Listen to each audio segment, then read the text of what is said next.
The Green Bay Packers are legitimately starting to break football. The way that they come up with their schemes, the way they disguise their blitzes, it's becoming unreal. And the Saints had no answer at all for what this Green Bay Packers defense did. And what I wanted to do in this video was kind of break down some of my favorite plays, some of the best film from this matchup, and show you exactly why this Green Bay Packers defense is going to, obviously keep them in almost every single game, but more importantly, could even help them win a Super Bowl this season. Now, one of my favorite things about this team is the way they scheme up their plays, how creative they are. Now, first, we're going to get a blitz off the edge by Nixon. Now, they're never going to show Spencer Rattler, a young quarterback, what they're going to do. They're going to hide it until the very last second. So, Keyshawn Nixon's going to come off the edge, but what's really important, this X factor, Rashawn Gary. He is going to reach the point of attack. Right now, reaching the point of attack is huge, okay? Specifically for this play. Now, I want you guys to keep your eye on these two guys, right? Gary and Nixon. So, as we get that pre-snap motion, as Gary kind of reaches the point of attack with the right tackle, it puts the tackle in no man's land because he thinks Gary's gonna go right up that gap, right through the C, maybe the B gap, but instead he's gonna bounce around to the A gap, allowing the right tackle never to get back in position to get Nixon. Okay, so that's what happens off this right side. Let's go back and let's look at Colby Wooden, right? So Colby Wooden's lined up right outside of the center. Now, a lot of times you'll see this guy try to go through that A gap, maybe try to go through the B gap, but what he's going to do is he's going to slide, and then boom, get around the C gap, okay? Now, why is that important? It looks like this offensive line is sliding to the right originally, so as this tackle gets to Colby Wooden, he expects there already to be a little bit of tension driving him back, but there's none at all, right? He's going to swoop right by him, right? And now we get double penetration from both sides. Hey, pause with that real quickly. But again, Nixon gets around, forces a fumble, and Rashawn Gary's right there to pick it up. I mean, this is beautiful. This is a great job by the defense. And again, they disguise it so well, man. Again, I mean, they're in this 11 personnel set with one running back, one tight end, screaming off the edge, never showing what they're doing. And in this video, we're going to break down a ton of film. Before we dive in, though, do me a favor, hit that like button. If we get over 500 likes on this video, we will drop a part 2 tomorrow morning with the offensive film breakdown. So if you want this, Packers fans, hit that like button and let's dive into some film. One of my favorite players on this Green Bay Packers team is no other than rookie Edgarrin Cooper. Man, this dude fits into this defense perfectly, and he's already becoming a superstar. Now, he's actually very good at manipulating running backs in the running game. Now, you guys are probably so confused. What do I mean by that? Let's actually break it down right here. So we're going to get a little bit of a toss crack to the right, okay? I want you guys to keep your eye right here on Edgarrin Cooper. So the first thing that you're supposed to do in these running situations is contain the edge, but also not overcommit. Now, what do I mean by overcommit? So as we get this toss crack, you can probably expect, right, with the guess, that he's going to take this to the outside, but there is always a cutback lane. And the cutback lane is the most dangerous thing in football if you're a defense. So what does Edgarrin Cooper do? He actually hides behind these guys, right? And what he does is tell this running back, okay, he's probably getting to the outside to contain the edge. Let me cut back up the field. But as he cuts up the field, Edgarrin Cooper says, nah, I didn't overcommit. I waited for you to pick a hole, and he blows this play up for a loss of 3 yards. And I'm going to show you the other angle as well. Edgarrin Cooper is not real. This dude is not human. He is a different breed of a linebacker, and I absolutely love everything that he is doing in this system right now, in this scheme. He's a perfect fit. Again, watch, right? He's going to show Kendre Miller that he is overcommitting to containing the edge. But the entire time, he is keeping his eyes on the running back. And once he makes that move, read, react, and then attack. Perfect, man. What a play. Let's go. All right, another big time play. So this one's right before half. We can start to see they're right around that field goal range, around the 34-yard line, whatever it may be right here. And they're trying to get some points on the board right before halftime. Now, we're going to come up with a great scheme once again. We're going to send this dude into the inside shoulder of the center and the guard, and we're going to bend Wyatt around back through that A-gap. This is, again, you can sit here and watch film all day about this Green Bay Packers team. They're in a 5-man. The offense is in a 5-man. scat protection to the left, which means they're going to slide. And they're going to have man-to-man here. All right, they're also going to chip off the edges and then get into routes. Both sides, I believe.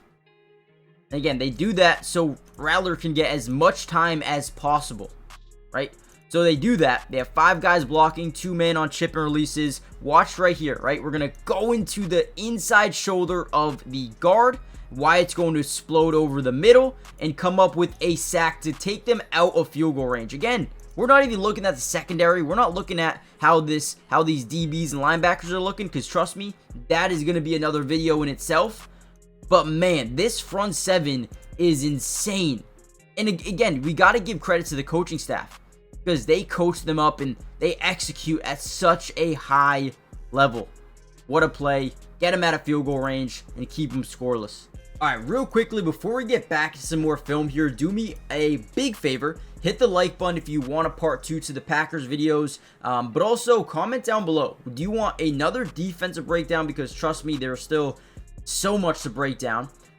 Or do you want an offensive side of the breakdown? Let me know in the comments down below. More importantly, subscribe to the channel if you're new, because it is free. It doesn't cost anything. And if 2, 3, 4 weeks go by and you're like, I don't really want the film breakdown, you guys can easily just unsubscribe.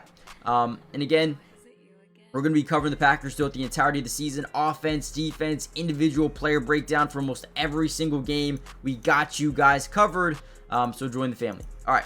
Now, let's break down this play. So, first thing we notice is we got this 22 personnel. All right, and if you guys don't know personnel, it's fine. I'll teach you right now. So, 22 personnel. You can have 22, you can have 11, you can have 10, you can have 21, you could have, 23. Now, you may be asking, what do these numbers mean? So, we have 22 personnel. That first number is always going to represent the running backs in the backfield. And the second number is always going to represent the tight ends on the football field. All right, so 22 personnel, 2 running backs, 2 tight ends. 11 personnel, 1 running back, 1 tight end. 10 personnel, 1 running back, 0 tight ends. Now, on this play specifically, they're going to try to get a play action fake handoff to this left side and generate a little bit of, a screen after it as well. Okay, so watch this safety.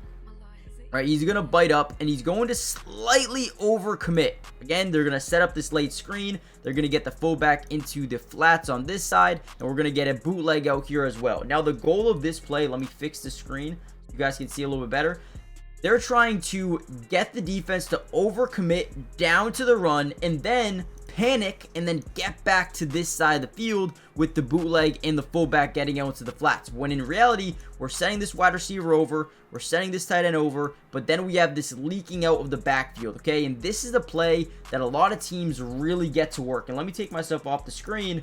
They always get this tight end crossing back from the field, right? They always get that to be wide open. But watch this safety right here, man. What a job. He's going to turn. He's going to notice he's got guys here down at the running back. They're not going to throw that ball. Let me find some work. Let me find something to do. He's going to turn around. He's going to notice this. He's leaking into that second and third level, and he's just going to run with it. He's going to peek back at the quarterback. Ball's right there. Easy interception. This is why the Packers are so good. These guys are coached so well. They know what to do, and when they make a mistake, maybe overcommit to a fake handoff, a play action, or a screen, they still find something to do. And if he wasn't there right here, this would have been maybe a nice chunk of yards. Actually, potentially would have got picked by the other side as well. But this team is just so good. Watch how this linebacker over the middle of the field, right? Watch him get back into play and even guard 11 over the middle, right? Gets back, covers that up really well, stays in his zone, reads the quarterback's eyes, and everything's clamped up. Unbelievable. Let's go. All right. Once again, this offense is going to be in a 5-man scat protection. They're going to lightly chip off the edge here, and this is going to be a really poor play by the running back. But again, what does a slide or a 5-man scat protection mean? They're going to slide this offensive line to Kenny Clark. So they're initially just going to draw this double team to Kenny, leaving one-on-ones to the outsides and right here as well. Now, why is that important? Because if you're a defense and you have edge rushers that you trust, Brenton Cox, Kingsley, Rashawn Gary, there's so many of them, Lucas Van Ness, you love one-on-ones. That, your eyes will, light open and you'll be excited, right? So they're going to lightly chip. Look at the chip by the running back. Terrible. Terrible. What are we doing? Again, he's going to get picked apart in film because you need to put a body on him. I don't care who it is. Right? Brenton Cox may be down the depth chart, but he's still a dog. Right? Chip him. Put a body on him. He doesn't. Right? And that's a big mistake because he explodes off the edge while being held and gets a sack here on Spencer Rattler. And we're going to watch the other angle as well. But man, what a poor play here by that right or the running back out the backfield. Let's actually watch this from the other angle as well. I'm going to show you exactly why, man. This team, they have guys stacking our second, third, fourth stringers that come in here and make a difference, right? This running back, Jamal Williams, you're supposed to put your shoulder into him. Put your shoulder in him. Allow this right tackle to get all the leverage back. No help at all. Great play by Wyatt. Great play by Clark. Let's see this rotation from the offensive line. So again, we're in a scat, so we're going to kind of slide this offensive line to Kenny Clark. Initiate a little bit of a double team here, right? Got one-on-ones to the outsides. It's easy money, man. It's easy money. Now, I am going to end the video a little bit early, and there's still a ton of film to break down. So if you guys want another part of this video, all you got to do is hit the like button, subscribe to the channel, join the family, turn on post notifications, and part 2 will be coming out very, very soon. Again, I said 500 likes, we'll drop a part 2. Offense or defense? Let me know in the comments down below, and I'll see you guys tomorrow. Peace.